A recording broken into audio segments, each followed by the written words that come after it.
Welcome again on LBI to follow the final of this IPA World Series in Oslo, Norway. I am with Ivan Kren. Hello Ivan. Hi. Salut à tous, rebonjour à tous. On va suivre la finale ensemble de cette étape de l'IPA entre Simon Ward et Clint Lanson après les deux superbes demi-finales à laquelle nous avons eu droit. Cette finale-là devrait te déchirer. Alors Yvan, présente-toi à nous en anglais si tu veux, aux anglais, en français, vu que tu parles les deux. On va le faire en français d'ailleurs. On va le faire en français. Allez, on va le faire en français. Alors, donc présente-toi. Bonjour à tous, bienvenue en Norvège pour cette première édition de l'IPA norvégien, World Series. Ok. Et donc c'est la première fois qu'on montre de la Black Ball jouée en Norvège. Donc pour nous c'est tout nouveau. D'ailleurs le petit démarrage chaotique et les retards dus à la mauvaise connexion internet. Ouais, alors une précision pour les désagréments qu'il y a eu tout à l'heure au niveau de la connexion internet et du streaming. C'est pas du fait du biais en image, c'est pas du fait, c'est que l'hôtel ici est blindé de pare-feu. Voilà. Et qu'il a fallu consulter l'équipe technique de l'hôtel pour pouvoir remédier au problème. Donc désolé, mais c'est comme ça. C'est les aléas du direct. C'est ça. Mais c'est pas notre faute, ni la tienne. Exactement. On savait pas que l'hôtel était plein de pare-feu comme ça. Et donc je suis breton d'origine, ça fait 11 ans que je vis en Norvège. Et puis donc avec mes amis norvégiens, on essaye de développer la Black Ball depuis 2 ans. En faisant des compétitions locales et en allant au championnat du monde pour représenter la Norvège et l'Europe. On a fait quelques résultats, on va dire, corrects. Et donc l'IPA nous a gentiment contactés pour savoir si on voulait développer la Black Ball en Norvège par leur billet. Ce qui pour nous était un honneur, et donc on essaie de faire de notre mieux. Voilà. Bah écoute, pour un premier rendez-vous, c'est plutôt pas mal malgré les aléas techniques.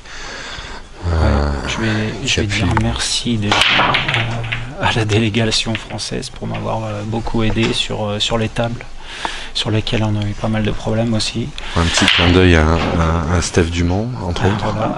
Avec son expérience, vu que lui, il en monte et il en démonte des tables depuis X temps. Et ça s'est vu d'ailleurs, parce qu'il nous a sauvé la mise. Voilà. Donc un grand merci à Stéphane. Et donc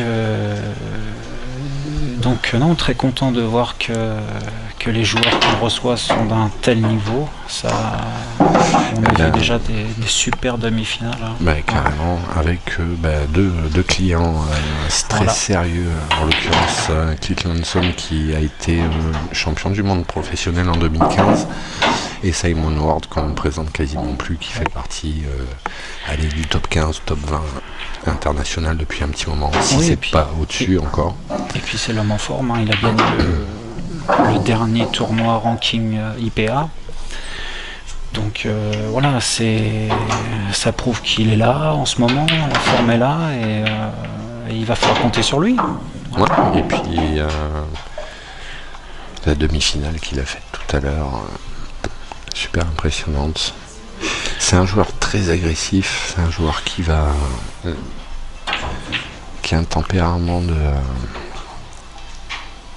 d'attaque à fond, je dirais pas à outrance, mais la défense reste la dernière option, quoi. Exactement. Donc et il nous habitue à des fois des coups assez spectaculaires, justement pour privilégier l'attaque. Ouais. Et là ça promet aussi, parce que Clint Lanson a fait une bonne demi-finale, pas aussi impressionnante que celle de Simon, mais c'est bien huilé quand même, c'est bien huilé. Ça voit qu'il y a du contrôle, et en fait son mental est incroyable. Ouais. Il est vraiment à fond dans ses matchs. Même s'il s'est agacé pas mal de fois pendant sa demi, il a réussi à reprendre le dessus. Il n'arrivait pas à se mettre vraiment où il voulait avec la blanche. Il soufflait, il était un peu sur les nerfs, mais il arrivait quand même à fermer les tables et trouver des solutions malgré ça. Et là, bah, il commence pas très bien parce qu'il avait une table rouge qui était largement à sa portée. Et il rate une rouge en plus, il laisse la place pour la jaune. Donc il n'est pas content parce que évidemment contre Simon ça risque de se payer cash. Même si Simon une table très simple quand même. Même si Simon n'a pas une bille facile. C'est très bien joué. Et il voulait remonter de suite pour régler le problème de la poche où il y a les deux jaunes et la rouge. Et là, je crois pas qu'il voit la jaune en fond de table. Si, il la voit. Il la voit, mais il n'a pas beaucoup de place. Et en plus, comme il a pas mal d'angles, il faut qu'il remonte en 2 bandes, voire toucher la petite bande en bas de la table. Ouais. En haut pour eux, en bas pour nous. Et ça, c'est un coup qui demande... ça demande du temps de réflexion. Là. Et une bonne hauteur d'attaque, surtout.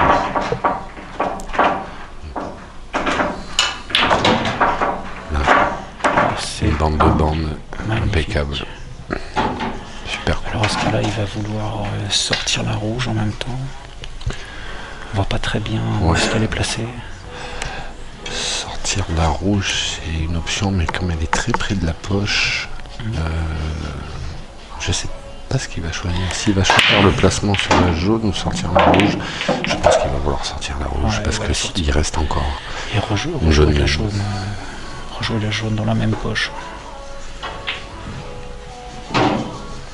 Ouais. Maintenant, ça peut pas l'air si simple que ça parce il doit pas avoir beaucoup de marge. Non. Je pense qu'il a le bon angle quand même. Oui, il est impeccable. Et il aurait préféré être un peu plus collé à la bande pour avoir un peu plus d'angle. Mais ça a l'air d'aller. Et là, il regarde bande avant. Bande avant, jaune. Il regarde s'il peut faire une petite bande avant de toucher la jaune. Pour être sûr de repartir avec la blanche derrière comme il faut. Après, il peut toujours avoir la deuxième jaune au cas où ça se passe mal. Il peut avoir la deuxième jaune au moins sur 2 poches. Ouais, mais la mentalité de ce joueur, Yvan, c'est pas de se dire si ça se passe mal. C'est sûr. Donc, c'est pas une option pour lui de se dire ça.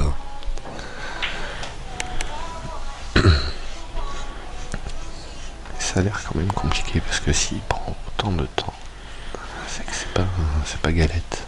Mais tu le verrais pas revenir à peu près là où il est en jouant, en sortant la rouge pour rejouer même poche et remonter.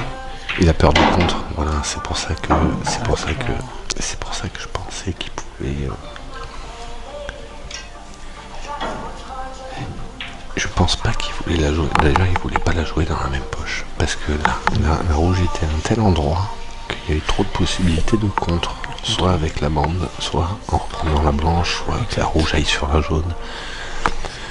Il voulait se placer sur cette jaune ailleurs, quoi. Il passe encore pour le milieu.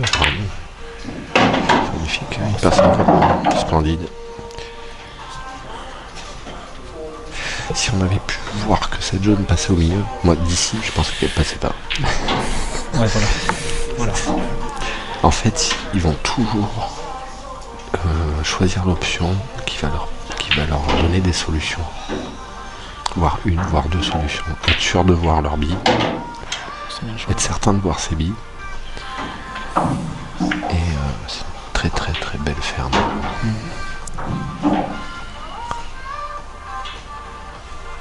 C'est une très belle ferme. Bravo. Ouais. Ça commence fort parce que c'est là, c'est pas du gâteau. Non. Là, il y a Clint qui regarde un petit peu si la table est à niveau.